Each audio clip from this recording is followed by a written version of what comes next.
नमस्कार दोस्तों, SBI securities morning podcast में आपका स्वागत है। आज के पॉडकास्ट में हम निफ्टी बैंक निफ्टी में क्या उम्मीद करें इस पर बात करेंगे। साथ ही ऐसे कौन से सेक्टर्स है, ऐसे कौन से स्टॉक्स है जिस पर हमें आज के दिन और आने वाले कुछ दिनों के लिए ध्यान केंद्रित करना चाहिए, उस पर भी बात करेंगे।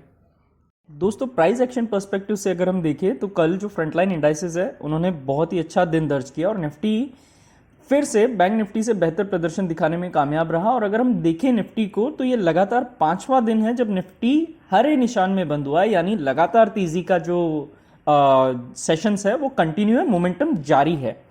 डॉलर इंडेक्स को अगर हम इसमें जोड़े तो अभी भी वह कमजोर है। यूएस की जो 10 वर्षीय बॉन्ड यील्ड है वो भी 4% से नीचे कारोबार कर रही है और ब्रेंट क्रूड में भी बिकवाली देखी गई है, यानी सोने पे सुहागा वाला माहौल है। अगर हम ओवरऑल बात करें तो ब्रेंट क्रूड भी 79 से 80 डॉलर प्रति बैरल के नीचे आ गया है। तो ये तीनों ही चीजें ओवरऑल मार्केट्स के लिए काफी ज्यादा सकारात्मक नजर आती है। S&P 500 को अगर हम देखें तो उम्मीदों के अनुरूप S&P 500 ने पिछले बुधवार को देखे गए महत्वपूर्ण मंडी वाला जो एक कैंडलस्टिक पैटर्न था, यानी जो बिकवाली हमने इंडियन मार्केट्स में भी देखी थी वैसा ही S&P 500 में भी देखा गया था, उसको उसने जो है पार कर लिया, यानी उस मंदी पर काबू पा लिया और 52 वीक हाई उसने दर्ज किया। आगे बढ़ते हुए फिर से जो हमने बार बार दोहराया कि 4880 4910 इस सीमा को वह आगे पहुंचकर जो है वो दर्ज कर सकता है और 4700 जो है S&P 500 के लिए एक मुख्य सपोर्ट रहने वाला है। निफ्टी पर आते हैं तो 21630 21650 का अब जो जोन है वो एक सपोर्ट के रूप में कार्य करेगा और जब तक ये जोन होल्ड रहेगा दोस्तों 21900 से 22000 तक यह जो तेजी है वो हम कंटिन्यू होते हुए देख सकते हैं।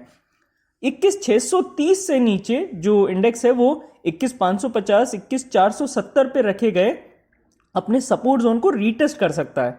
इसी के साथ अगर हम ओवाई जो एनालिसिस है उसको भी जोड़ते हैं तो 21800 और 22000 के जो स्ट्राइक्स है कॉल के उनमें राइटिंग बिल्डअप देखा गया है। वहीं पुट के मोर्चे पर 21800 21700 में काफी ज्यादा ओपन इंटरेस्ट जो है वो जुड़ते हुए देखा गया है। तो अगर हम ओपन इंटरेस्ट का एनालिसिस को जोड़कर अगर रेंज निकालें तो 21600 नीचे की ओर, वहीं ऊपर की ओर 21900 यह रेंज हमें मिल सकती है। दोस्तों, बैंक निफ्टी की बात करें तो डेली चार्ट पर उसने एक डोजी जैसा पैटर्न फॉर्म किया है जो कि एक अनिर्णय का संकेत देता है ऊपर के लेवल्स पर। वहीं आगे बढ़ते हुए 48280 48200 एक सपोर्ट के तौर पे कार्य करेगा और जब तक ये जोन बना रहता है 48750 से 48800 तक की जो तेजी है उस लेवल तक हमको दिख सकती है। मुश्किल तब होगी जब 48200 टूट जाए। वहां पर अगर ये टूटता है तो 47900 तक जो अपना जो पुराना सपोर्ट जोन है उसको वह रिटेस्ट करने के लिए आगे बढ़ सकता है।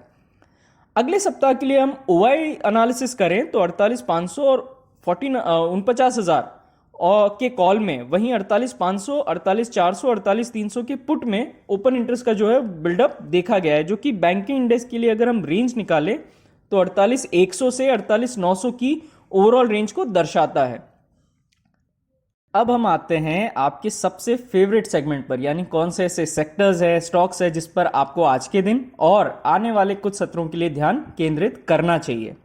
तो बात करें सेक्टर स्पेसिफिक फार्मा की तो doctor Reddy, Cipla, Divis lab, Lupin, Auro pharma, Alkem, इन सभी जो फार्मा काउंटर्स है उनमें आपने देखा होगा कि शानदार मूव हमने पहले भी देखा और कल इसमें कंटिन्यूएशन भी नजर आया, जहां पर ल्यूपिन तकरीबन 4% की बढ़त के साथ मजबूत देखा गया। तो इसी तरह बाकी जो डॉक्टर रेड्डी है, सिप्ला है, उनमें भी बढ़िया मूव हमको देखने को मिला। तो फार्मा एक सेक्टर है जो आपको ध्यान में बिल्कुल रखना चाहिए। दूसरा सेक्टर पे आए तो Bajaj auto, Tata motors, Eicher motor, Hero moto, M&M, यानी कि ऑटो काउंटर्स जो है उन्होंने भी बहुत ही बढ़िया मूव कल दिखाया और इनमें भी जो आगे आने वाले सत्र है हमको तेजी देखने को मिल सकती है। FMCG पैक भी कोई ज्यादा पीछे रहा नहीं है। ITC, HUL, Britannia, Tata consumer और नेस्ले जैसे जो फ्रंटलाइन FMCG काउंटर्स है इन्होंने बढ़िया मूव दिखाने की कोशिश की और अब लगता है कि यहां से ये कंटिन्यूटी जारी रह सकती है।